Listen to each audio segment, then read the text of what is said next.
Good afternoon, everyone. It's indeed a wonderful privilege of having this opportunity to address you again. It's been up to a year now, and I'm sure so many of you were victims of the pandemic in terms of studying.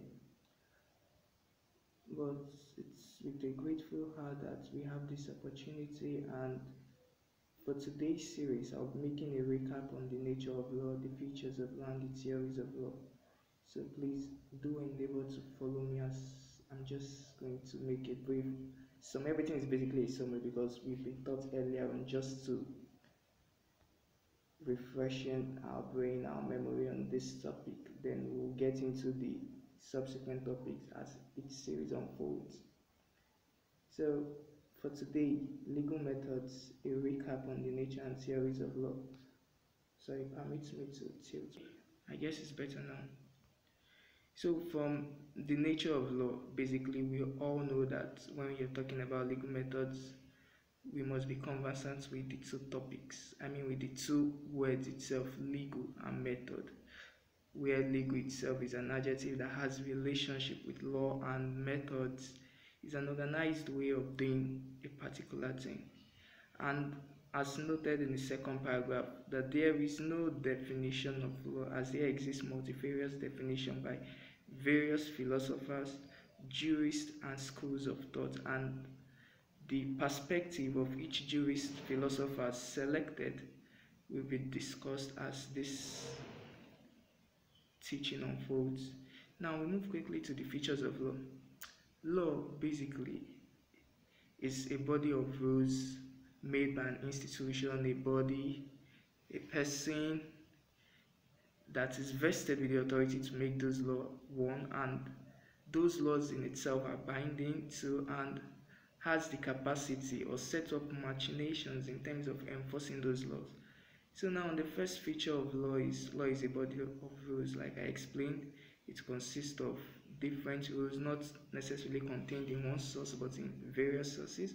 The next one, it is man-made in the sense that it's made by the society for the regulation of the society, not in some form of God-given law like the Ten Commandments. No, that's not.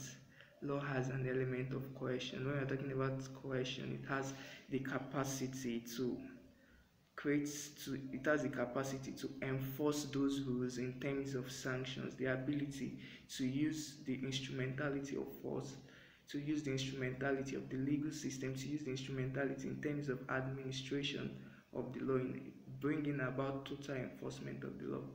Then the next is territorial limitation.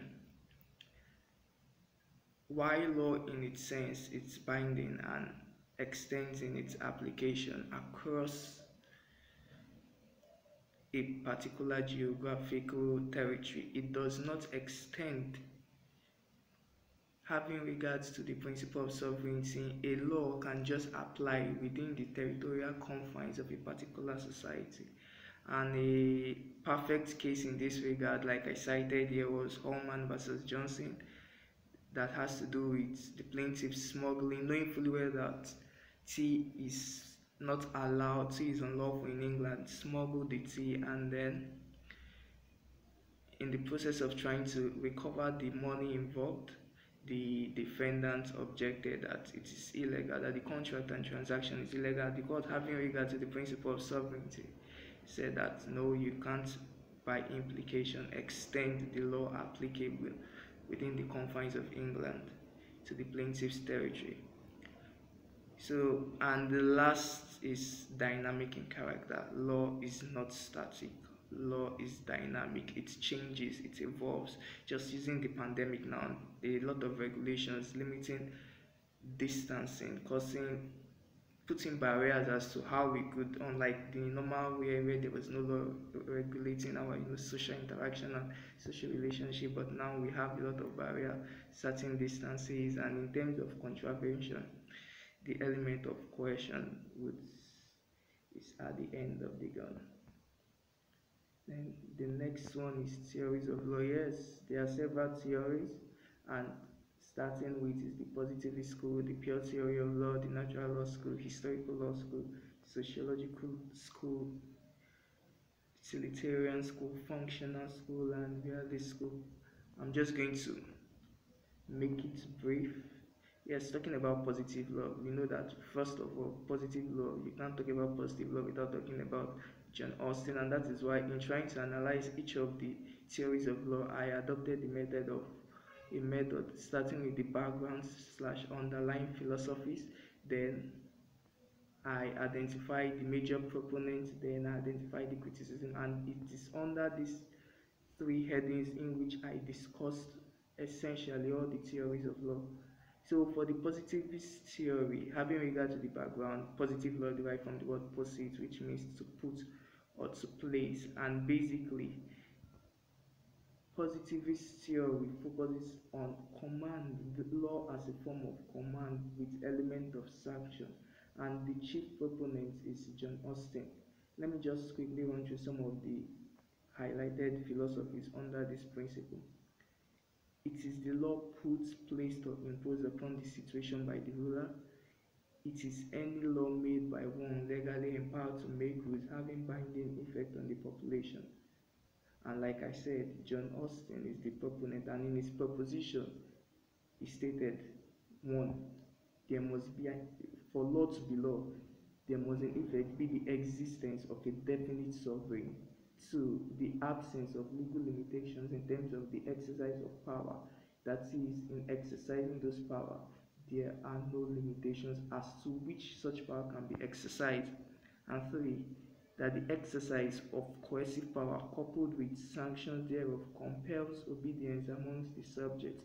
So it's not just, it's one thing to have coercive power, it's another thing to compel obedience. So they are of the school that they are of the thought that in as much as law has its coercive power, that coercive power in place must be able to compel obedience. And flowing from these essential characteristics, I'm sure the criticisms are readily identifiable in line with the realities of modern legal system. So the first criticism here is laws are not always couched in an imperative language such as shall. When you start checking some of the extant regulations in Nigeria, for instance, the Marriage Act, you see that options were being provided for you to contract your marriage under the customary law system or statutory. So it's not shall, it's not, it's gave room for alternative, it gave room for, should I say, no, let me not use the word discretion, but it's a bit lenient in its application. Two, it excludes from its considerations issues of moral validity. Under this school, a law is law in as long as there is the existence of those highlighted three principles. That means this theory itself does not give regard to the content of the law. So whether the law itself has issues as to certain underlying morality principles or moral principles, it's not the concern of this theory. The concern of this theory is that the law itself has been traced to a definite source and is being exercised by a definite sovereign. Then the third criticism is this theory seems to be well suited for an absolute perfectly.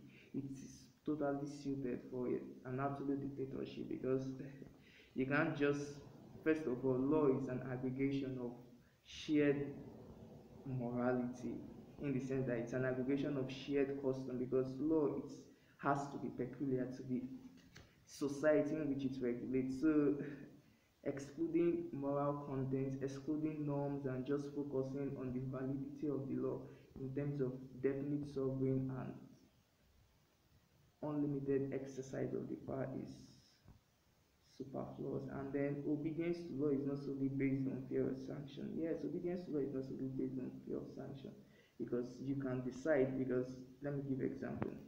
Right, I don't smoke because there is a regulation against smoking, but because personally my belief as a Christian, I feel it doesn't, it's not allowed, and I don't agree with it seeing the health implications. So even if there is a regulation that permits that, it can change my underlying beliefs and moral principles. Then the next one is pure theory of law. Pure theory of law, you can't talk about the pure theory of law without talking about Hans Kelsen, where basically the pure theory of law is more focused on the formal validity of the law, which has to do with existence of certain norms with all traced to the ground norm, which occupies the topmost stratum in the hierarchy of norm. And for this theory, the ground norm was synonymous with the constitution. So we'll be running through the criticism. First, it stresses formal validity of law rather than its function and effect in society. It's just concerned with, oh, this law, was the due process followed in passing this law? Was the observance of every legal technicalities, every legal procedural aspect, every legal procedural requirement, was that observed? If that is the case, oh, it is recognized as a valid law, just like the positivist school. This theory also exclude moral consideration, so it does not concern itself whether the content of the law is right or just or immoral or moral in itself. Secondly, it is not easy, if not impossible, to determine the ground norm in the modern society. Determination of the ground norm is another aspect of, let me say, another aspect of jurisprudence that has a lot of controversy in terms of the ground norm, in terms that some jurists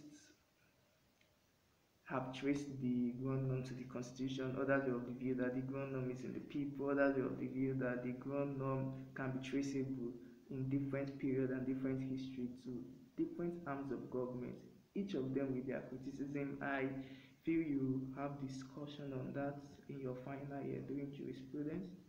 Then the third criticism is the theory that the constitution is the ground norm may hold good when there is abiding faith in the legal order. Exactly, because for the constitution to be deemed efficacious, it has to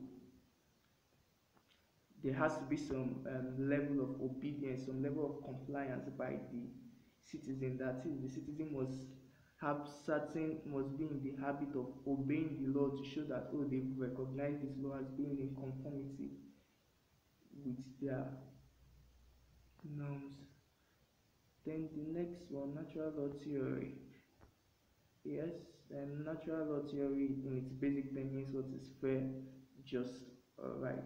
And one thing you should know about the natural law theory is that they believe that law itself should be derived from individual reasoning, and this particular philosophy or this particular approach is in effect formed a major criticism of this theory, because if you believe that law should be a derivative of individual reasoning, then individual reasoning is subjective and has tendencies of being influenced by certain extraneous factors that would definitely influence the outcome of the law.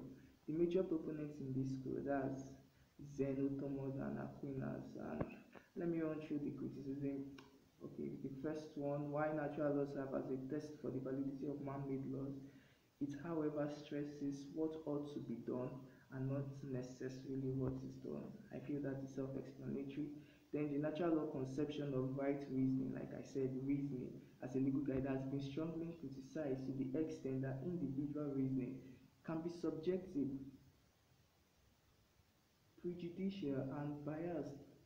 Following this criticism is the next one, the issue of multiple conscience problem, because your perception, just like the last, I remember in one of our physical class when I explained, your perception as to a particular thing might be different. Your approach as to is, okay, let me give an example. Okay, um, those that people of the view that they should, bride price and everything. But me, from my Igbo background, I see nothing wrong with the high cost of bride price, even though it's unjust, but it's my perception about it is different from what those from the Western side are seeing it. So in subjecting it to individual reasoning is just definitely going to create multiple perception as to what is fair, right, and just with respect to the same issue. Although there is definitely a thin line between rightness, justice, and fairness and individual perception, in the sense that in some cases they are universal acceptance as to certain conduct as amounting to wrong and amounting to right, just like in every legal system. Stealing is abhorred and it's not accepted. Likewise, lying, likewise, adultery, etc. Historical school, yes, this is from the name historical school, it's self-explanatory. For this theory, for law to be valid, it must accord with the history and way of life of the people, basically their custom. And the chief proponent of this school is Frederick Calvin Savigny. Then, under this theory, law should be a formal restatement of the customs prevalent in the society, owing to its involvement over time through informal enforcement process. Enforcement of law during those days were so informal, not like where you have 10 years imprisonment. Some of those punishments, if it is the egregious crime, some of them could be banished from the kingdom, and some other punishment. And yes, for this school, Savigny traced historical root or likened historical roots to a term called uvogist, meaning the spirit of the people, which binds the people of a particular society together and distinguishes them from others. So for criticism as regards this school, first of all, we should know that the historical school tends to give the impression that it is the past and not the will and objective of the society that determines its law and future. And come on, looking at it from this perspective and looking at it from the feature of law, where we said that law is not dynamic, but law is not static rather, but dynamic. I'm not disputing the fact that custom doesn't change, but in terms of the lag between the rate at which custom changes and in which modern society develops, then this theory stands to be questioned. Secondly, not all customary law are rational and fair. Yes, some customs, if we look deep down into our roots, we'll be able to identify certain customs that are not rational, that are not fair, that are basically unjust, and the court has in plethora of cases, like I cited here, held certain customary norms and rules to be repugnant to the principle of natural justice, equity, and good conscience. A full discourse of this you have during your next year, legal system, yes, under validity of customary law. And I cited a case, yes, this particular case interests me. That's Edet versus F. Young. In this case, a man paid a bride price for a young girl while the girl was young. While she was young, he paid the bride price to the parent. Then subsequently, as she became old, another man paid bride price for the same girl, married her, and they both gave birth to children. Then the plaintiff, who paid the first bride price, decided to take custody of the children, holding that in as much as his bride price has not been returned, there can't be any recognized marriage as far as law is concerned, and that based on the custom, being the first person to pay the price and in the absence of the family returning the bride price, is entitled to custody of the children. The court held that this rule in itself is repugnant to natural justice. And the second case, where Fyong Okonata, is basically where the court held that any custom or norms that gives the owner of a slave the right to administer the property of the slave upon the slave dying is repugnant to natural justice principle and equity. And there are a lot of cases that buttresses this, even within our various society, within our particular custom, maybe Yoruba, Delta, Efik. We have certain customs that are repugnant to natural justice. Even, let me use the merciless killing of twins. I'm sure it can't, even if it hasn't been abolished, then it can't stand the test of time with the rate at which law is rapidly evolving. The next is sociological school. Yes, for this theory, law is based on what is called facts of law, meaning how people acted. There's a thin line between this school and historical school, and there is a relationship between law and conduct, and that each affected the others. It is the society's conduct that determines the rules laid down in legal sources such as statute and decided cases. And the major proponent here is Eugene Ehrlich, and from the US, the western part, that's Roscoe Pound. And one major criticism is it is not true that conduct inexorably influence the law. There are instances where law influences conduct, yes, and I gave example: legal requirements relating to observance of vehicle regulations, vehicle registration, and traffic regulations. Yes, traffic regulation is basically law influencing conduct, because if you've left it to conduct, just like in Lagos, a lot of people are not going to abide by it. Just like my friend used to say, it is the fear of last man, not even the fear of the regulation itself, people makes people to conform to the law. Yes, the school denies formal source of law of any creative value. They are not interested in law deriving from the legal system. They just feel law is based on the conduct of the people, that it is based on fact of law determined by how people react, how people conduct themselves within the society. And for Pound, this proposition was on balancing competing claims as a means of satisfying human wants in reducing the number of harms done within the society. But like every other theory, his proposition is plagued with criticism, because the parameters necessary in identifying the claims, in identifying how to balance the claim, in identifying what itself is competing claims, were not outlined by him. So his theory was laid off. Okay, utilitarian school. The chief proponent here is Jeremy Bentham. This school, this school shall like chilling life. Okay, yes, the task of love under this school is communal utility. That's happiness. Yes, happiness is essential. Happiness is essential. Under this theory, the four main utilities, in order of their relative priorities according to how they were ranked by the proponent Jeremy Bentham, is first of all security. A major utility that should be satisfied by the law is security. The next is liberty. Liberty in terms of freedom, liberty in terms of right, and equality in terms of treatment of individuals, be it gender, workplace, or any form of equality. Then the next is abundance. Yes, abundance, be it resources and everything, it should be made abundance, capable of ensuring the happiness of everyone.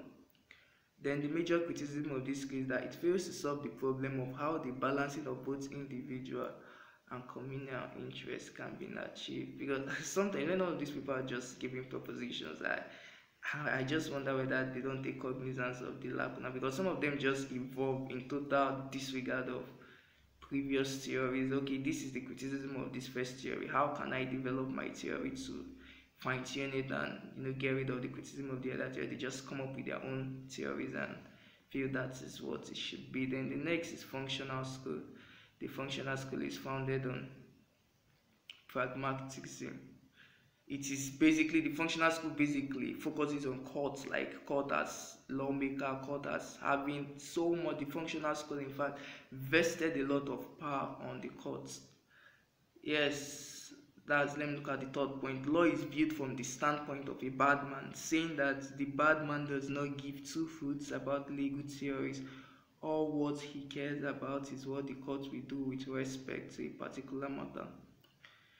The school, like I earlier said, recognizes the lawmaking power of the court, especially in cases where there are no applicable statutes or where provisions are ambiguous. So in the event that there is a particular aspect of human affair that is not being captured under the law, the functional school are of the view that the law court itself can cover the gap and bridge the gap by functioning in the capacity of the legislature. A major proponent of this school is Oliver Wendell Holmes. Yes, and obviously from the underlying philosophies we can readily identify the criticism, because first of all we have to know that law in itself is being governed by arms, and these arms of government is not just restricted to in fact the court is just under one arm of government, and that is the judiciary. So it focuses on the court alone and neglects other arms of government. Such a limited view of the law is misleading in the sense that the court itself is a creature of the law. Exactly. Because the court itself was created by the Constitution under Section 6 that vested it with power to exercise accruing powers of the judiciary. So I think we've come to the end of today's class. Yes, thank you. And if you want to get a copy of this material, please, you could reach out to me or any of the FCF tutor. I'll be willing to share the material with you. Sorry I couldn't explain in depth. I'm conscious of time also. Uploading and everything could be data consuming. So if you have any question, you could readily reach out to me personally, or you could reach out on the FCF Law channel platform. And please do well to refer your friends, and don't forget to click the subscribe button. Thank you very much, and see you next week. Missed you all.